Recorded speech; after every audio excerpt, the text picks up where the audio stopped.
Auga fría da ribeira, auga fría que a baño o sol. Se te fundase un xubón e a roupa para secar, e a roupa para secar prendida ao meu corazón. Na maior parte da Galiza e até ben entrado o século XIX as mulleres lavaban a roupa no río.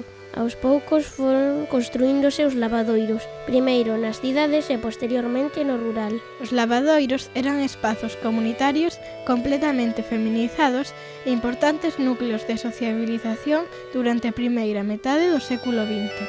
Un punto de encontro das mulleres das clases populares que servían para lavar a roupa da propia familia, das casas onde traballaban de criadas ou, como é o caso, das lavandeiras da nosa contorna para levar a roupa dos militares e das casas ricas de Ferrol.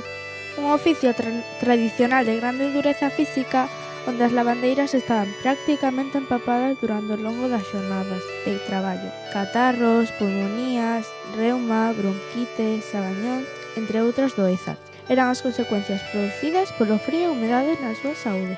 A diferencia do que ocorría nos traballos que desenvolvían os homes, o esforzo das lavandeiras non se vía recompensado nun maior salario. Os lavadoiros servían como espazos liberadores onde as lavandeiras podían falar dos seus problemas, confidencias, rir ou cantar. Un lugar onde partillar coñecementos sobre a crianza, a sexualidade ou a organización da vida no día a día do fogar. En resumo, un espazo de sororidade e irmandade onde se transmitiran os roles femeninos. Porén, cumpre velo con perspectiva actual e non romantizar estes espazos, pois, alén de ser un traballo moi duro, contribuíron a perpetuar os roles de xénero. Non se vería nunca un home traballando nun lavadoiro.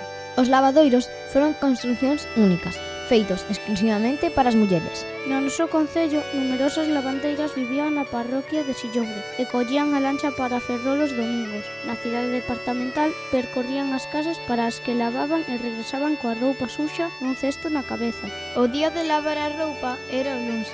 As lavandeiras lavaban a roupa con xabón, fregábanna, batíanna e dábanlle contra as laxes.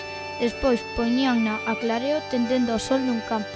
O martes recoñense as pezas para facer a bogada, que consistía en meter a roupa nunha tina de zinc poñéndolle por riba unha sábana bella.